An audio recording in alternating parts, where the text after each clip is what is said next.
Amnesty International says 13 people have been killed during protests in Nigeria. The rights group has warned authorities to act with restraint when dealing with peaceful protesters. They want the government to stop policies that have led to the high cost of living. Joining us is Afolabi Adekaiyaoja, research analyst for the Nigerian Center for Democracy and Development. Afolabi, I appreciate your time. Thank you so much for speaking to us. Just give us some insights into what's happened in Nigeria over the last few days. We understand a number of individuals have lost their lives in all these protests, potentially triggered by, one, the high cost of living, and obviously might have taken a cue from what's happened in Kenya in recent weeks. Yeah, absolutely. Thank you for having me. The protests in Kenya definitely did inspire many Nigerians to also speak up against what is a very difficult economic issue going on in the country right now. 40% inflation and many security issues still prevailing across the entire country.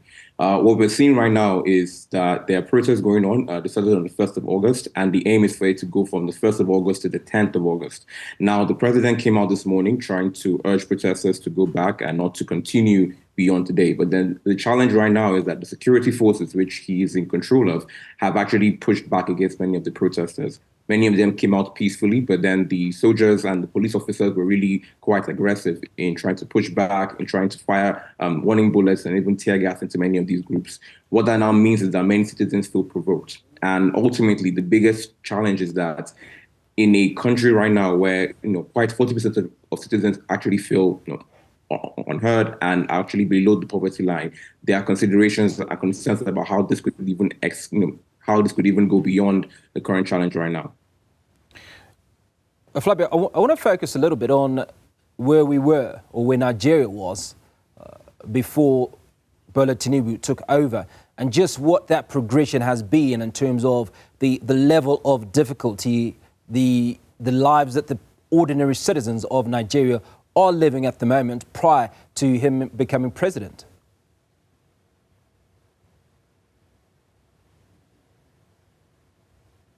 Afolabi, are you there? So the biggest challenge is that when the new president came in, Please carry on.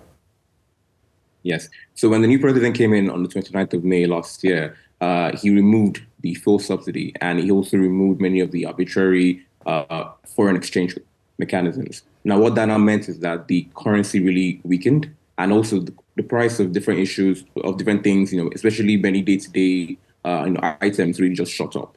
Now, already there was already an economic challenge, but then now that you remove the subsidy without any clear plan for how to accommodate or address any of these gaps, the prices have actually just increased. And what that means is that the cost of living has also increased as well. Now, the challenge is that for many of Nigeria's citizens across the country, the impacts have been really quite shocking. And over the last year, it has been something that has just been really difficult to manage. Now, the problem also comes from the way the government has managed its optics, because the president has the largest cabinet in Nigerian history. And what that means is that with the new cabinet of ministers, you have a retinue of aides and senior assistants. And what that now looks like is a case where we have, a government that is telling Nigerians to embrace and to manage austerity measures, but then it's not cutting its own cloth to its own size. So you have a situation where, because of the economic challenges, because of the, what appears to be a mismanagement of public funds, things are quite dire and citizens are quite rightly angry.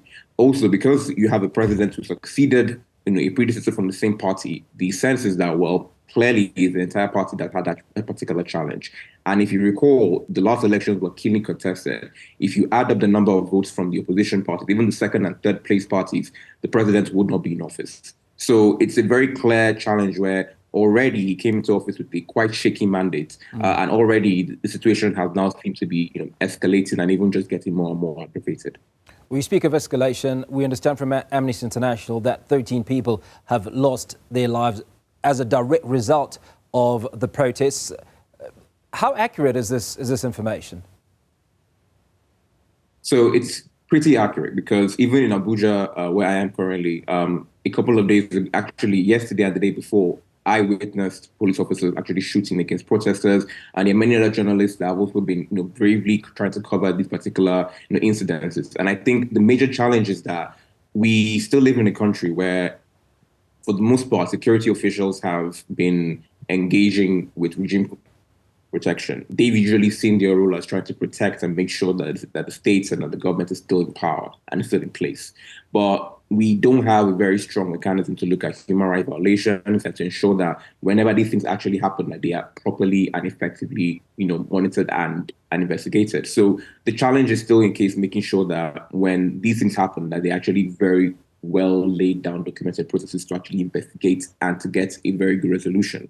We don't have that particular situation, which is why police officers can afford to run roughshod or to even just throw tear gas directly at protesters and not even take into consideration the fact that ultimately these are peaceful protesters who have a right and have a civic engagement to actually make sure that the government can hear what they're concerned about.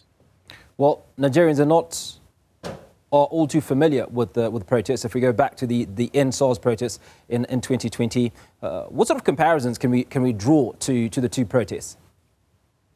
I think the major challenge is that whereas with the NSAS protests and also again with the Kenyan protests, there was a very clear message. In 2020 it was NSAS, and in Kenya it was to revoke the finance bill. There appears to be a very vague ask right now from protesters. First of all, there's no central coordinating, group for any of the protests. And what you find is that in different parts of the country, you hear different chants, especially trying to agitate for the different concerns that they're feeling in their parts of the country. So what that means is that ultimately speaking, different people have different ideas of how they will measure success in the protest. Would it be that the president is able to, dismiss some controversial ministers? Would it be a case where some of these particular funds now go down in a way that more citizens can feel the impacts of democracy? And one of the biggest challenges that the government will rightly push back to a degree is that this government has done a lot more to devolve power from the center. So a lot of the provisions, even when it comes to the allocations from the federal purse, have actually gone more to the states. So a right question would be that it's not just the presidency or the federal government that should be, getting the brunt of public, anger. State governments as well are really influential and have, for different reasons, not been able to deliver or provide their responsibilities. And we've only just gotten a recent court ruling that allows the federal government to pay directly to local governments, which are below state governments in the tier of governance. The question now becomes, how do you ensure that these particular structures are now held accountable as they should? So it's a really big question about federalism. It's a big question about how effective many of these can be. And going forward, how can we measure success? How can we measure that things are actually getting better? And the sad reality is that because right now, it's a very clear message to the president that, look, and also to the leaders that citizens are tired and citizens are very angry. And if things don't change, then things could get even worse soon. So the question now becomes, how do the leaders across all different levels actively engage with citizens to make sure that they feel that their voices are heard and to really address many of the challenges that are currently going on? Now, you would be familiar with Miss South Africa finalist Chidimma Adekaiyaoja, who has Nigerian heritage and has obviously received a backlash of sorts around that heritage. You've been following it. What are your thoughts? So I think the major challenge right now is the fact that identity still plays a very big role in dividing the continent. It's one of those big issues where if we go back even just to general law, Chidimma can't run for president in Nigeria because she wasn't born here. So as far as the law is concerned, she's actually South African.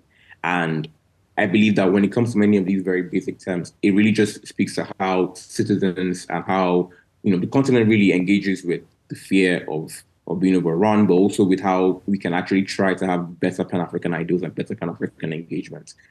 Clearly, what we've seen is a case where she was able to still move to the country, live in the country, and actually grow and feel that level of love and support and that, patriotism for her to actually want to enter this South Africa pageant. So I think it really speaks to how much more work there is to be done across the board, not just in South Africa, even across the entire continent, to really try to ensure that we have a better way of really being our brother's keeper. Because we've also seen issues, in Nigeria, for example, even historically with the Ghana movement, or even in North Africa, where we've seen issues in Tunisia, Morocco, of migrants being forcibly removed from particular areas. So I think there's a lot more work to be done. It's only a sad reminder of how much more work there is to be done, but then it still needs to be really carried out, and it's a responsibility that everybody has, across the entire continent. Afolabi Adekaiyaoja, research analyst for the Nigerian Center for Democracy and Development. Appreciate your insightful thoughts this afternoon. Thanks for your time.